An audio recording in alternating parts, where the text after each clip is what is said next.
right for you. So let me see. Let me go over the questions I like. Would you rather be twice as smart or twice as happy? I'd rather be twice as happy, actually. What happened the last time you cried? That's an interesting one. Last time I cried was actually at youth camp. Oh man, yeah, I just came from a youth camp. I wasn't a youth. I was actually one of the counselors, but it was a really great experience. Oh, I love the shirt. I think I should have shared on this blog. But it was a really great experience. We actually went to 1,000 Pines. It was near Big Bear. Really great Christian camp. We had over 60 youth actually attend. And it was really great, really awesome. I had a really great, awesome experience with God. Youth actually got to a lot more together, a lot more in tune with what the Lord was doing in their life, and it was really awesome. As I said before, I am a youth group leader. Hey, there you go. Hey guys. So I am a youth group leader. Been leading youth. I'm gonna change this because I might get accosted by. There you go. I'm changing for now until I can change it back into something I can share. So, like I said before, guys, I'm a youth group leader. I've been leading youth for the past, I don't know, 10, 12 years now, something like that. Maybe longer. 2014, started youth when I was a youth. So I started youth in 2000, year 2000, maybe 1998, 1999. I'm old, guys. I don't know if you can tell, but I am an old guy. I'm actually going to be turning 29 for the fourth time this August. I'm really happy, really excited about that. And with that too, I'm just really excited about what God's doing in my life as well too. I don't mean to ramble, guys. I'm trying to get some questions here, so I can go ahead and answer. I'm gonna have to edit some of this out. So I'll make two. I'll just make this one. It's like, okay, this is just a rambling podcast. But just ramble. Let's go back to questions questions for youth. Um, FAQs for youth. Questions for youth. There you go. Here we go.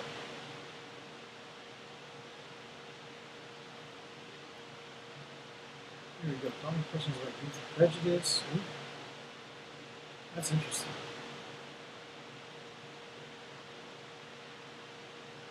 A bunch of conversations. Here we go. So there's a bunch of conversations. What in the world? What's the name of your first favorite pizza? If you're a car, what would it be and why? If you're an animal, these are obviously the questions. If you were Baskin Robbins, what flavor ice cream would you order? Chocolate chip cookie dough and chocolate melted crunch. Those are my two favorites. Favorite cartoon? What's my favorite cartoon? Ooh, that's hard. You know what? I'm gonna ask this one. What's your favorite cartoon and why? I got several favorite cartoons actually. Personally, as I was growing up, there was X-Men, Teenage Mutant Ninja Turtles, Naruto. Though I like reading the manga now. Batman the Animated Series is a classic. I like Naruto. The old Naruto. Shippuden it's kind of getting too deep in the mythos that it doesn't tackle a lot of what I like the traditional Naruto, the 13-year-old Naruto. What I liked about him was the idea and the fact that it tackled a lot of things that youth are going through, a lot of generational gaps, a lot of acceptance issues, and it's one of the reasons why I really like Naruto. One of my favorites Naruto stories was his fight between him and the genius Neji. I know I'm rambling, so hopefully some of you guys are nerds and you might know. So Neji has this really specific power called the Gyaku. It's able to read power chakra, which is the power that they use actually from the ethos of the Naruto mind, the Naruto story. And it's able to read movements and powers and power levels and everything. So he's able to read everything that Naruto can do, but the one thing that he couldn't read was his emotion, his guts, and the willingness willingness to never give up. But if you ever get to see it, it's actually really cool. I really like the short series within the actual Naruto series between him and his fighting. Not just fighting engine. It's really nice. And it's just one of the many things I really like about it because it always tackles serious issues. So, not to get too much into it, but yeah, that's Naruto. That's not just my favorite cartoon. Once again, you guys just rambling. What makes a house an actual home? Oh, here we go. What makes a house an actual home?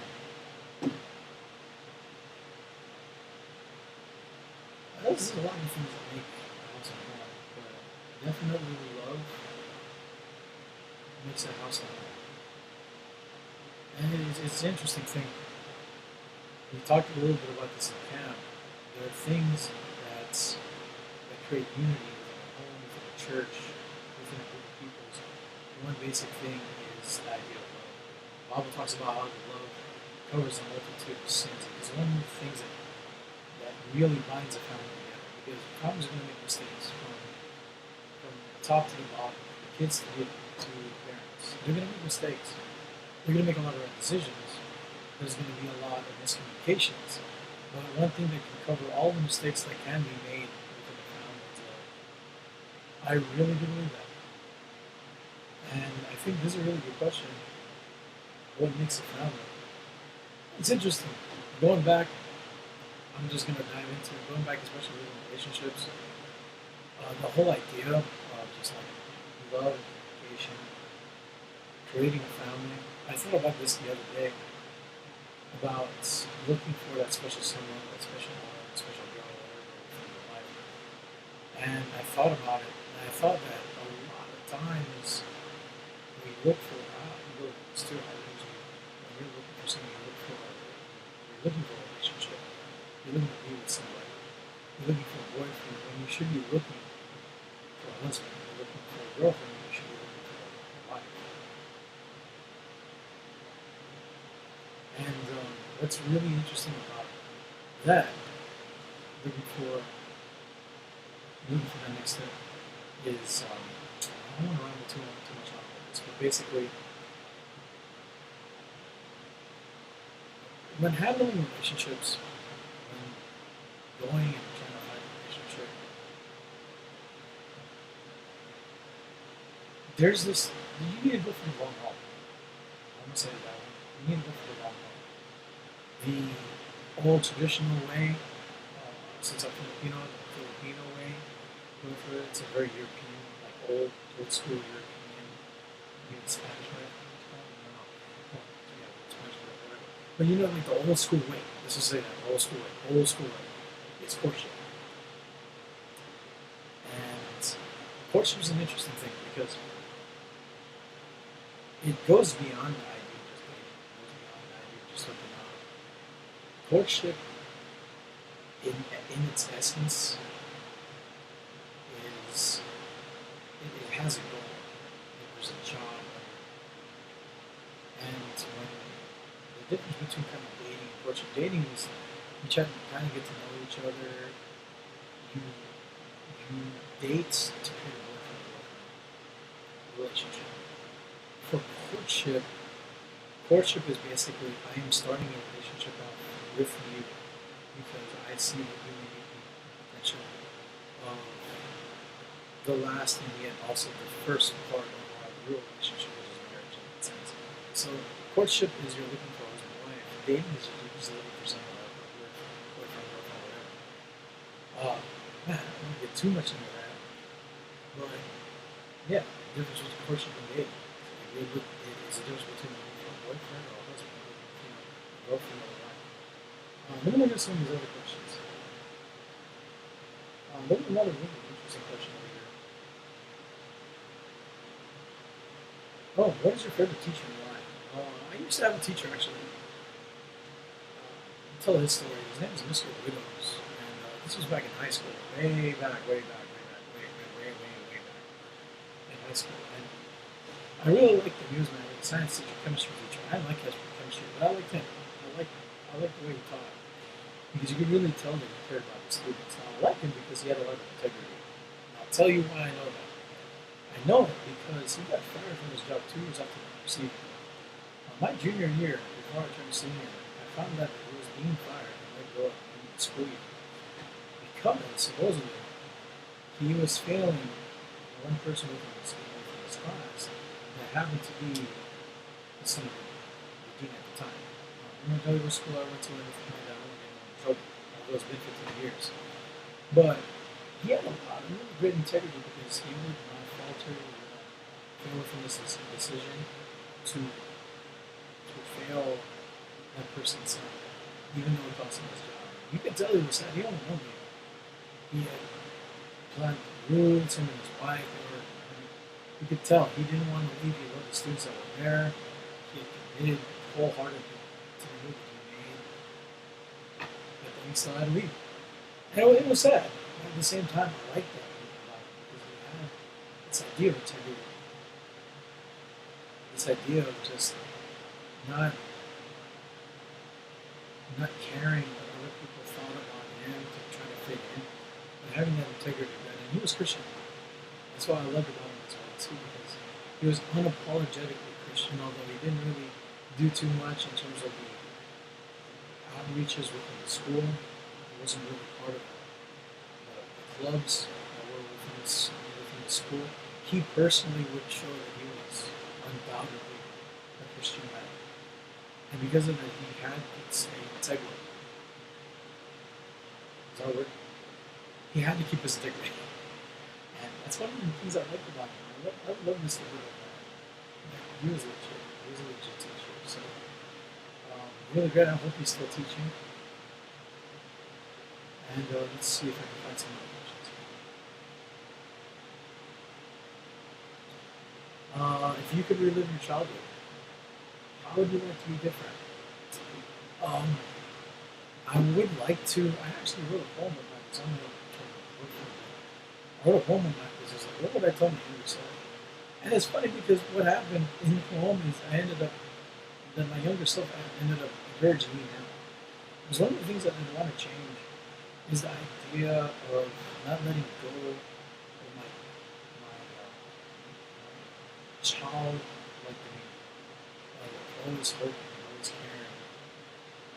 One thing I would like to change, I guess, would be not caring about what other people thought in the sense of it affecting my life and my life's success in terms of following the Lord.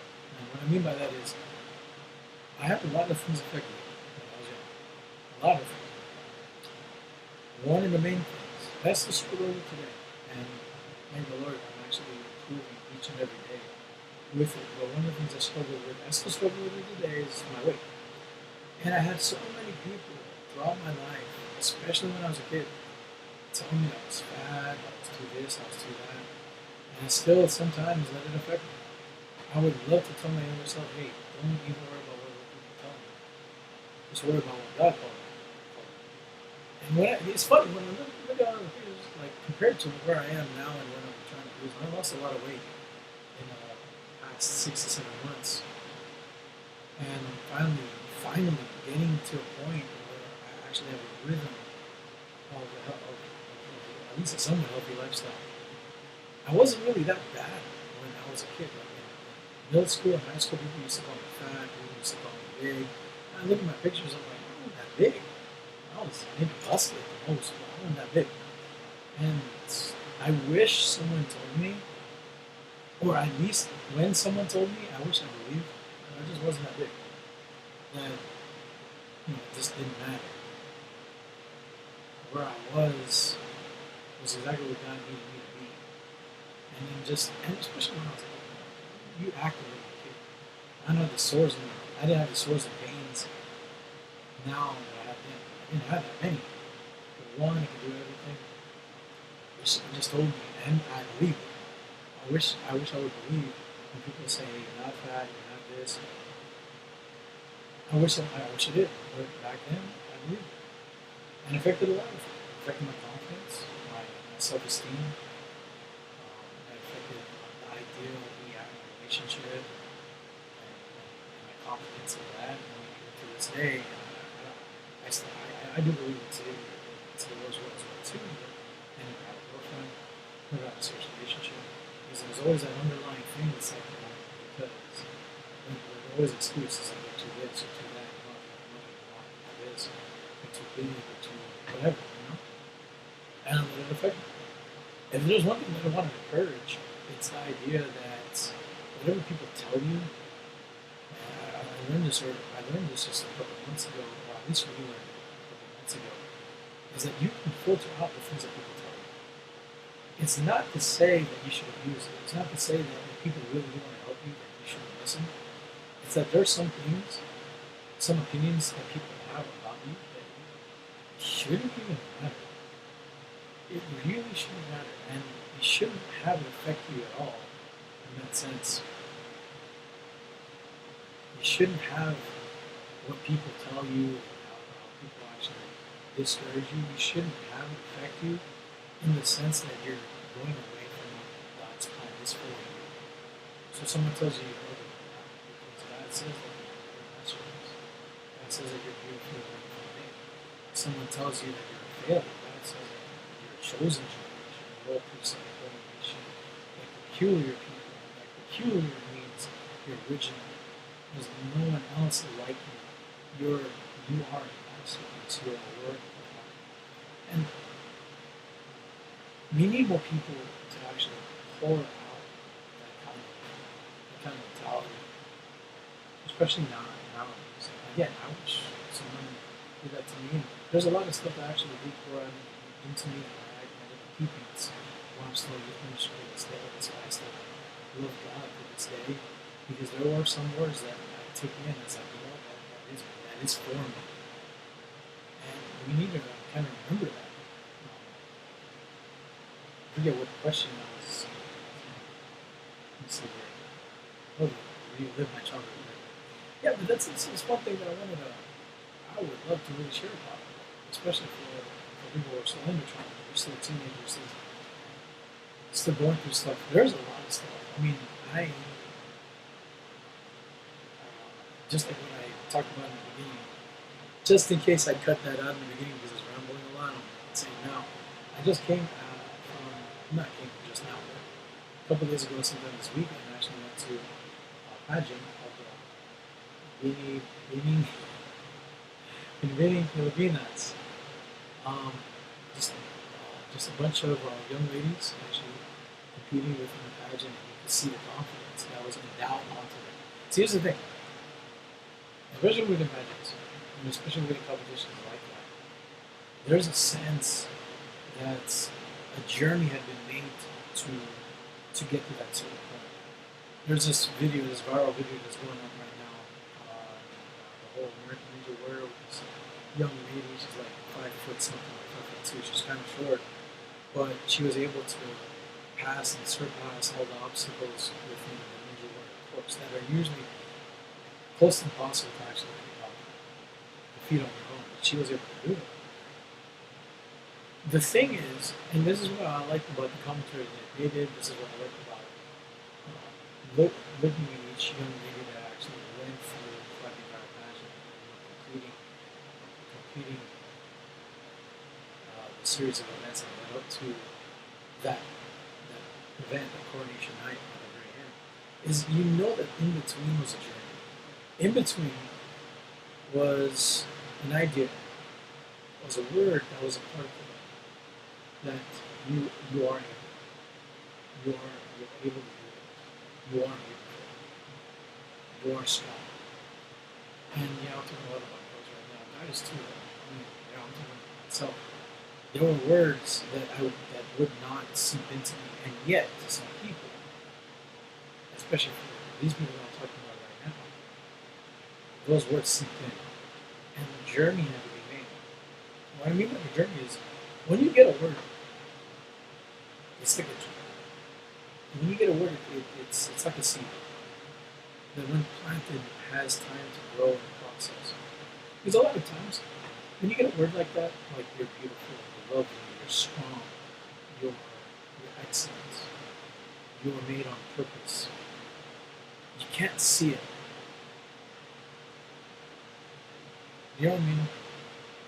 What I mean is, when a word is implanted to you, when you see it a lot within the Word of God, when a word is implanted onto someone who wants to follow the Lord. Sometimes in that span of time, you're you're you're you're starting the story at the beginning. It's like reading a book. Start the story at the beginning and introduce the characters. It's all exposition, but you know a change is about to occur. Without change, there's really no story. I'm reminded with one of my favorite characters, so much so that I use his moniker a lot, actually, within my emails and my usernames and such. But the story of Gideon. Gideon, during his time of hiding, during his time of shame, was the least of his clan. An angel of the Lord appeared to him. An angel of the Lord, I don't want to get too technical. Basically, God himself appeared to him, to Gideon, and said, "Behold, my mighty man of valor, my mighty man of integrity, my mighty man of honor."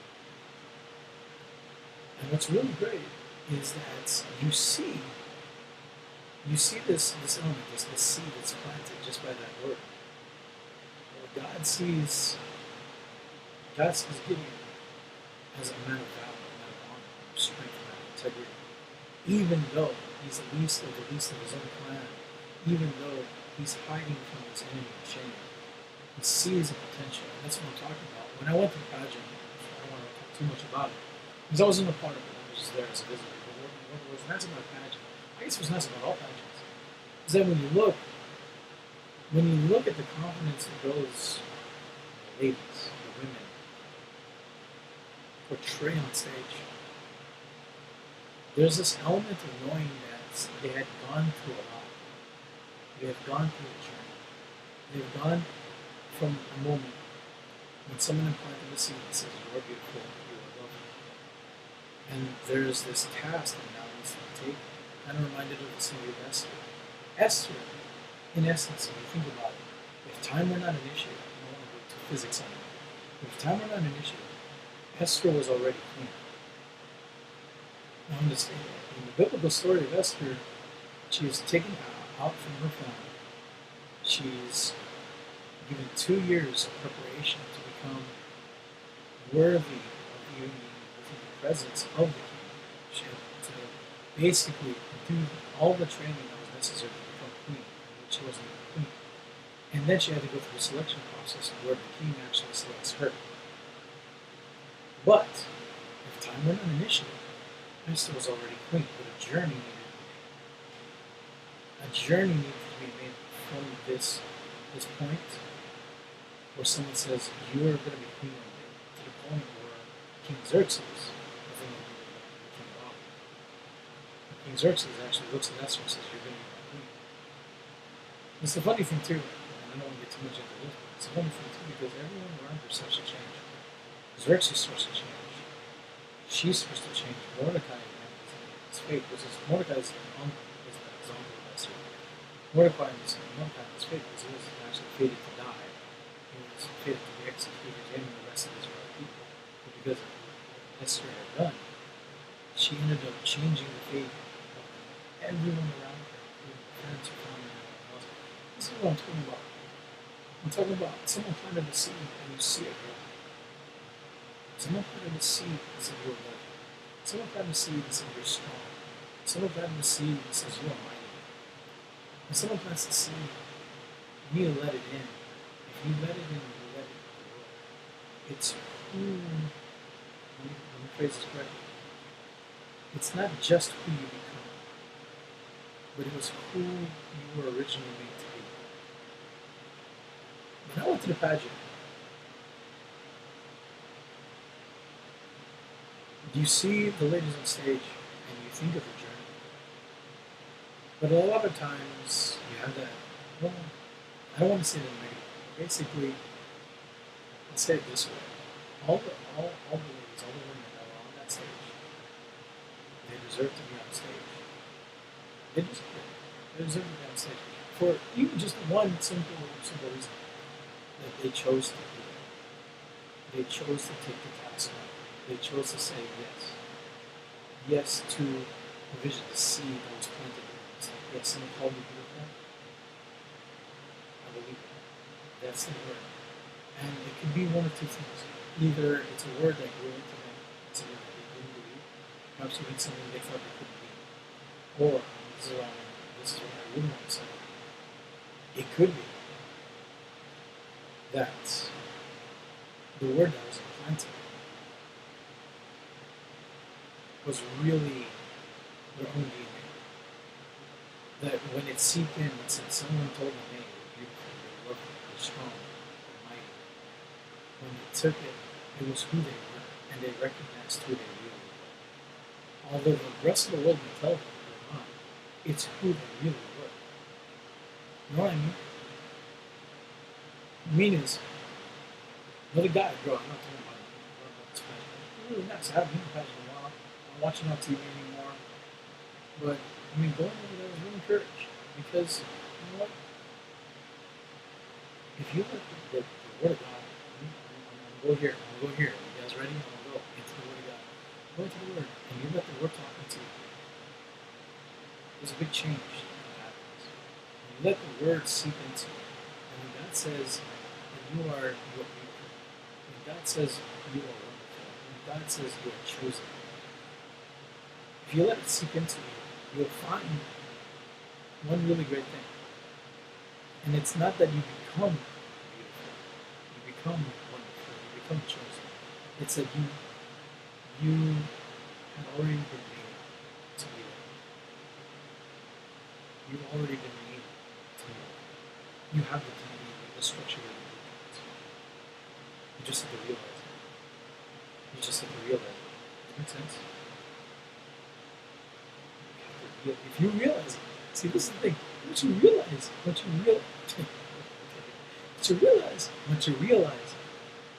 it was really who you need to be, everything changes.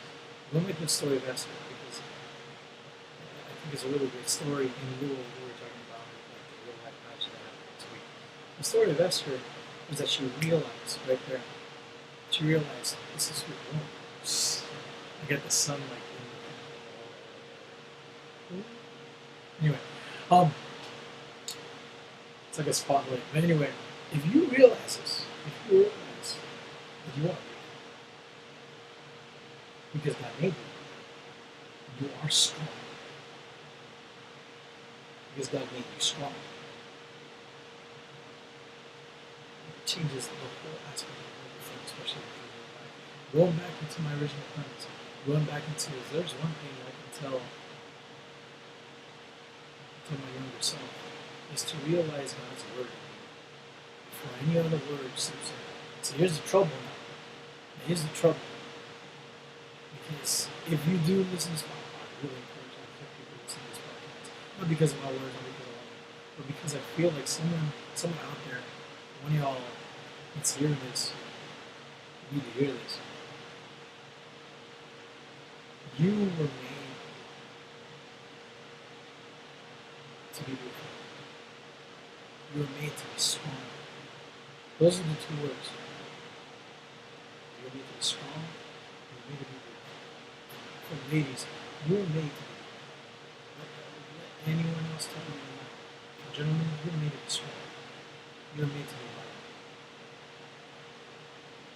Don't let anyone else tell you otherwise. That's not to say you should have a problem about it, but it's to recognize how God has really made you.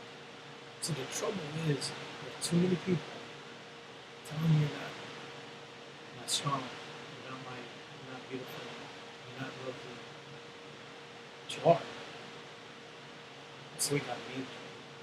He made you that way. You have to believe it. That's why when you hear that word, you want to believe. You know why you want to believe those words? Because they're true. You know why you want to believe those words? Because it's who you are. It's who you are.